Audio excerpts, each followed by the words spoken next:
پی آئی اے اور روزویلٹ کے حوالے سے نکتہ اٹھایا تھا. بہت شکریہ میاں صاحب کا, انہوں نے موقع فراہم کیا کہ میں آپ کی خدمت میں اس معزز زبان کے سامنے حاضر ہو کے تو اس کی وضاحت کروں. جہاں تک تعلق ہے روزویلٹ ہوٹل کا, 1050 کمرے پر مشتمل ہوٹل ہے, 100 سال سے زائد اس کی ایج ہے, اور یہ حکومت پاکستان نے ایئر مارشل مرحوم نور خان کے دور میں پی آئی اے نے اس کو, پہلے تو یہ تھوڑا سا شیئر تھا, الٹیمیٹلی یہ سارا خرید لیا گیا, اور اس کی مارکیٹ ویلیو کا مجھے ایگزیکٹ اندازہ نہیں ہے, لیکن ایک بتایا جاتا ہے $1 ارب سے اوپر ہوگی. تو میں یہ بالکل ذمہ داری سے بیان دے رہا ہوں, اس کو بیچا نہیں جا رہا, اس کو فروخت نہیں کیا جا رہا, اسے فروخت کیا نہیں جانا چاہیے. یہ اصولی طور پہ آنے والی نسلوں کے لیے اس ایسٹ کو ویلیو ایڈیشن کے ساتھ چھوڑ دینا چاہیے. اس کے بے پناہ مسائل ہیں وہاں پہ بڑی طاقتور یونین ہے, اس یونین نے تگنی کا ناچ نچایا ہوا ہے, اور وہ وہاں کی جو اتھارٹیز ہیں وہ بھی ان کو سپورٹ کرتی ہیں, ان کو ہم نے انگیج کیا ہے. اگلا پرابلم یہ ہے, لینڈ مارک کمیشن میں جا رہا تھا, اگر یہ لینڈ مارک کمیشن میں نوٹیفائی ہو جائے لینڈ مارک تو آپ ہاتھ نہیں لگا سکتے, اور پراپرٹی کی ویلیو ایک دم ڈکریز کرے گی. تو اس کا سلوشن ہم نکال رہے ہیں, سوچ رہے ہیں اس پہ, اور یہ تجویز آئی تھی کہ G2G ایگریمنٹ کے تحت آفر کیا جائے, بٹ آفر بیچنے کے لیے نہیں کیا جائے, اس کی اپ گریڈیشن ہوگی, اس پہ ملینز آف ڈالرز کی انویسٹمنٹ ہے. کووڈ کے بعد وہ بند ہو چکا ہے, اب اگر اس نے چلنا ہے تو چلانے کے لیے بھی بڑی ہیوج انویسٹمنٹ چاہیے, تو اس کو سوچا جا رہا ہے, بٹ اس کا ریئل سلوشن یہی ہے. اور پچھلی کیبنٹ کا, جو پچھلی حکومت کی کیبنٹ تھی, اس کا فیصلہ بھی ہمارے سامنے ہے. ہماری رائے یہ ہے کہ اس کا وہ فائنینشیل ایڈوائزر مقرر کر کے اس کا کوئی ایسا راستہ نکالا جائے کہ لانگ ٹرم جے وی میں ہم جائیں, اس کو ہم 45 یا 49 سٹوری تک لے جا سکتے ہیں, ابھی وہ 19 منزلہ ہے. تو اس کے نتیجے میں پاکستان کو بھی وہ ریونیو ملے گا, جو بھی کوئی جے وی میں آئے گا اس کو بھی فائدہ ہوگا, اور یہ پراپرٹی بھی محفوظ رہے گی. اس حالت میں ہم اب کوشش کر رہے ہیں, ابھی یہ فائنل نہیں ہوا, کہ کچھ پیسے اگر مل جائیں تو اس کے 300-350 کمرے آپریشنل کر دیے جائیں, تاکہ وہ چل پڑے, اور اس سے وہ جو یونین کی سارٹ آف بلیک میلنگ ہے, سچی بات ہے, اس سے بھی پاکستان بچ جائے, اور کچھ جو ایکسپینس ہے وہ بھی بیئر ہونا شروع ہو جائے. جہاں تک پی آئی اے کا تعلق ہے, تو پی آئی اے کا کوئی حصہ بیچنے کی کوئی تجویز زیر غور نہیں ہے, اور پی آئی اے پہ بھی میں عرض کروں, میرا زیادہ تجربہ نہیں ہے, 3-4 ماہ کی بات ہے, زیادہ تجربہ کار لوگ یہاں موجود ہیں.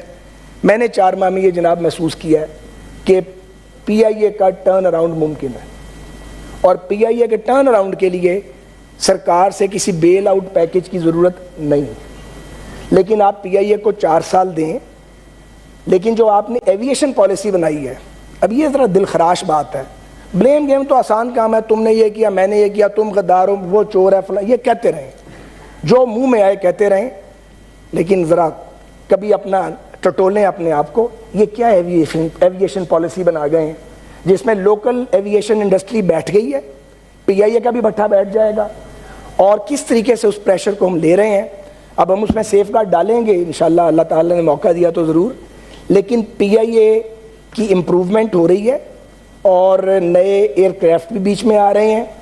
فائنلی آپ کو 3-4 سال کے بعد آپ کو جانا پڑے گا پرائیویٹ پبلک پارٹنرشپ پہ, جیسے پوری دنیا گئی ہے, آج نہیں. تو جب نیا الیکشن ہوگا, نئی حکومت آئے گی, وہ فیصلہ کرے گی. ہم اس ٹینیور میں ہماری کوشش یہ ہے کہ ہم پی آئی اے کو اس کے قدموں پہ کھڑا کریں. مجھے 1-2 باتیں اور کرنی ہے, متنازع نہیں کروں گا. بہت شکریہ جناب چیئرمین. جناب چیئرمین, میرے بھائی ہیں آغا کامل صاحب, ہم کٹھے ان کے پرنٹنگ پریس پہ چائے پیا کرتے تھے ایئرز بیک. میاں نواز شریف صاحب سے ہم ناراض ہو گئے تھے, جنیجو صاحب کے ساتھ تھے, تب بھی ہم کٹھے تھے. تو میں ان کی باتوں کا, وہ بیٹھے بھی ہوتے تو جواب دے نہیں سکتا. تعلق اتنا ہے کہ جس کا بیان نہیں کیا جا سکتا, اس پر رائے میں بھی بات نہیں کر سکتا. یہاں بڑے سینئر پولیٹیشین بیٹھے ہیں. ایک بات آپ لکھ لیجئے, فارغ آپ ہمیں نہیں کر سکتے اور ہم آپ کو نہیں کر سکتے. ہم سب سیاسی حقیقتیں ہیں. پیپلز پارٹی کو فارغ کرنے کے لیے ہم سے تو فارغ نہیں ہوئی, اخیر سے صلح کر لیتے.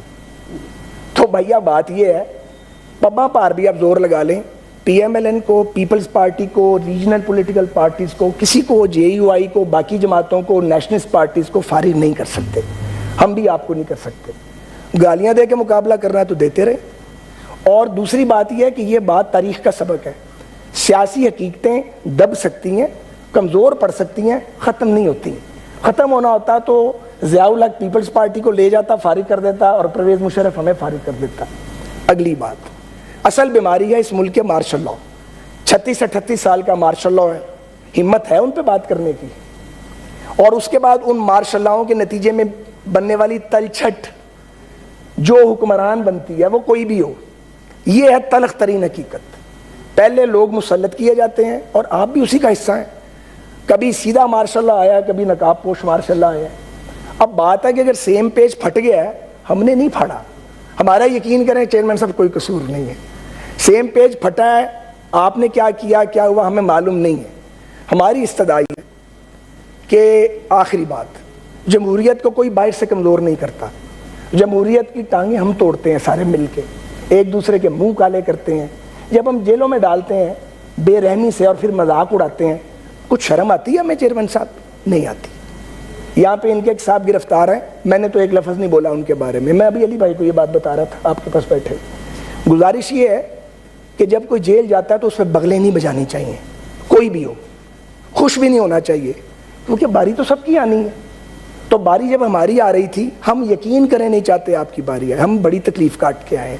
آپ نے ہمیں چور بنایا, اس سے پہلے غیر مسلم بنایا, آج کل ہم غدار کہلاتے ہیں. یہ غداری کے سرٹیفکیٹ سیاسی جماعتیں اس ملک میں کبھی نہیں دیتی تھی.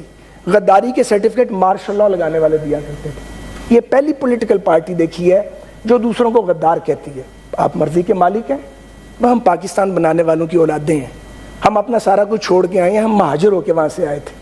پاکستان میں رہنے والے لوگوں نے ہمیں سینے سے لگایا, ہم ان کے احسان مند ہیں. لیکن آپ غدار کہنا چاہتے ہیں تو کہتے رہیں, لیکن آپ ہم میں سے جو, میں آپ کو غدار کہوں, میں جمہوریت پہ حملہ کروں گا. آپ غدار ہمیں کہیں گے, آپ جمہوریت پہ حملہ کریں گے.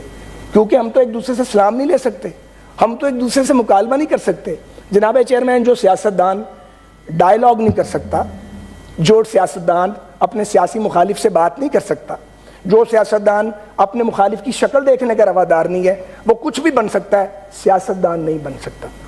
پولیٹیشین وہ ہے جو سب سے بات کرے, سب سے انٹریکٹ کرے. تو بھائی جان, آپ سے ہم فارغ نہیں ہوں گے, اپنی غلطی سے ہو سکتے ہیں, پھر بھی کتنے فارغ ہوں گے, 2-4 قدم پیچھے ہو جائیں گے. یہ حکومت کیا ہے آج؟ یہ حکومت کا ہم اپوزیشن بینچ پہ تھے, اس سے پیچھے جیل میں تھے, آج جیل سے باہر ہیں. میں گزرتا ہوں, میں کل نیب کے دفتر کے آگے سے گزر رہا تھا پرسوں, میں نے دیکھا کہ اس کے عقوبت خانے میں ہم سب تھے. واللہ باللہ ہم نہیں چاہتے کہ آپ اس عقوبت خانے میں جائیں. اگر ہم چاہتے ہوتے, اس کا ثبوت بھی دے دیتا ہوں, نہ قابل تردید. تو یقین کریں نیب کی کوئی امینڈمنٹ نہ کرتے. میں اپنے بارے میں بتاؤں, میں نے نیب کے موجودہ قانون سے کوئی فائدہ نہیں اٹھانا, بالکل نہیں اٹھانا. کیوں اٹھاؤں؟ میں نے کیا کیا ہے؟ ہم میں سے زیادہ تر تو بالکل ہی بے گناہ تھے. آپ نے رائی کے پہاڑ بنائے, ہم نے آپ کی رائی کے پہاڑ نہیں بنائے.